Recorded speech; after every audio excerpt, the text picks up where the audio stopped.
Parking, as far as I know, is not a constitutional right in the Canadian Constitution or in any constitution. If people will, when you are going to get rid of curbside parking, the people will tell government, where are we going to park? So the government will tell the people, look, you don't ask me where to put your clothes or where to put your food. Park wherever you want, but this is not an obligation. I mean, perhaps, for example, there is something that could be done to be practical and not be, you could do like they are doing in Spain and in many cities in Europe. You could do private concessions to put parking under the streets and then get rid of parking in the street and make much bigger cycles and protected bicycle ways.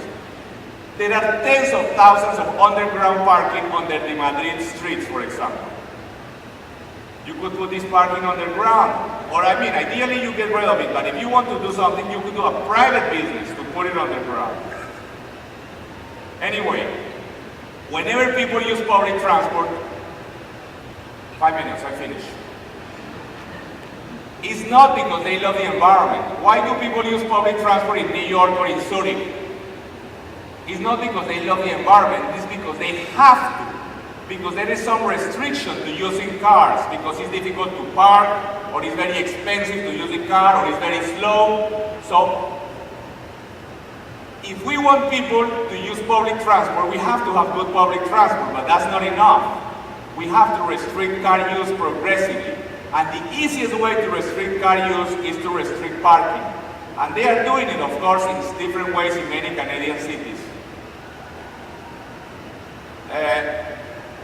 I would, to finish, if each citizen in a democracy has a right to the same amount of road space, clearly a bus with 50 people has a right to 50 times more space than a car with one person. Or a bicyclist with one person has the same right to the same space as a car. Both of them are citizens just as well. Rail is wonderful, but in developing countries and many times in advanced cities, it's very expensive. You cannot go with rail everywhere. Look, London, which has a population about 3 million more than Toronto, has 1,800 kilometers of rail between suburban rail and subway. It's almost the distance from Toronto to New York. And still they move 1 million more passengers by bus than by rail. Buses are necessary. I know buses are not sexy. Buses, people think is for the poor. But we have to make buses sexy because buses are much cheaper and they do the same or better and have more capacity and more speed and more flexibility than trams. Trams are cute. But let me tell you a story. In 1940, every city in the world with more than 100,000 inhabitants had trams. And it was trams that were not sexy then. When buses appeared, in a matter of 15 years, trams disappeared all over the place. And it was not just because General Motors bought a few and scrapped them. So it's a matter of marketing.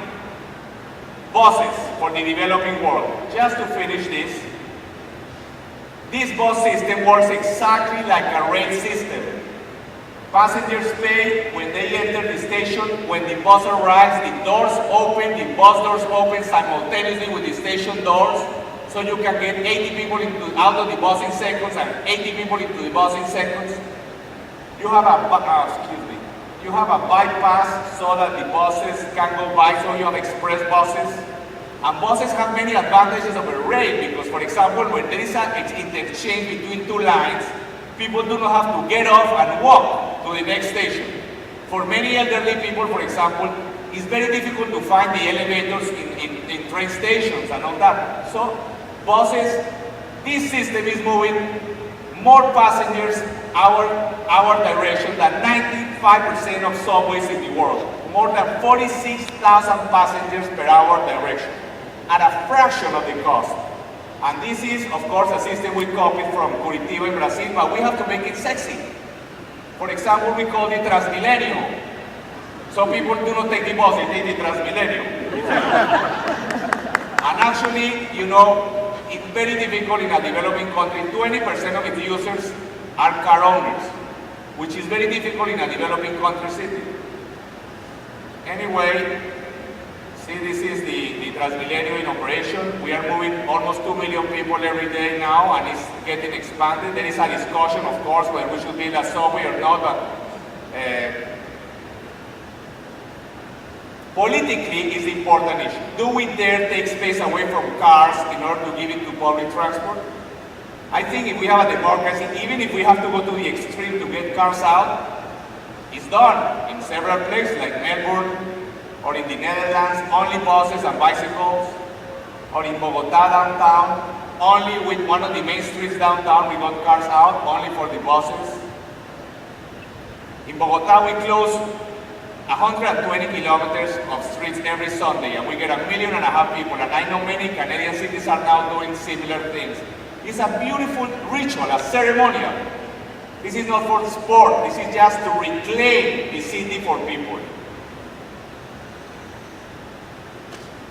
And we had a referendum and people voted to have a car-free day the first Thursday of every February.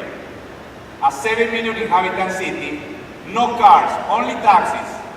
And it works fine. The first Thursday of every February. It's just a learning experiment, but it's an interesting one. And as it was adopted through a referendum, not even the president can change it. It will have to be another referendum in order to get rid of this.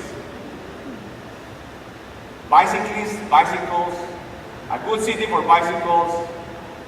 It's not in the Dutch gene to use bicycles. Why do they use bicycles? Because they made a political decision to build infrastructure that would protect cyclists. And so people began to use it more and more. The infrastructure not only protects cyclists, it's a symbol that shows that people in bicycles are important. Everybody goes to the movies by bicycle in the Utrecht.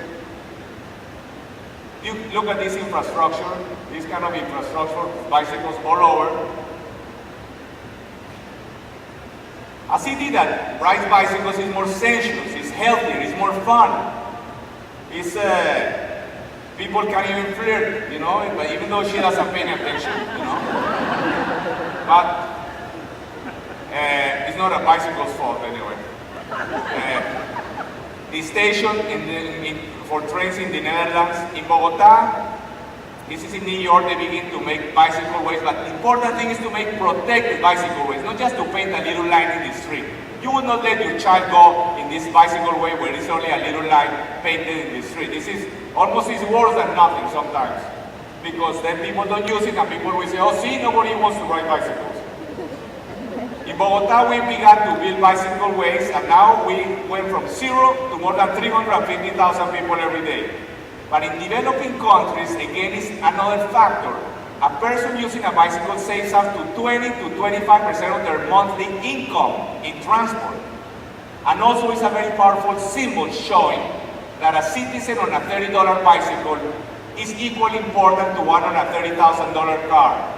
We are trying to create a little bit of equality every time. The same with the busway. The busway shows that a public transport has a right to a priority in the use of road space. So, a city for pedestrians, for children, for bicycles. I would just finish with these two ideas. I would say that in terms of transport, a great city is not the one that has highways, but rather one where a child and a tricycle could go safely everywhere. And I am sure that we can contribute to the solution to global warming and have fun at the same time. Thank you very much.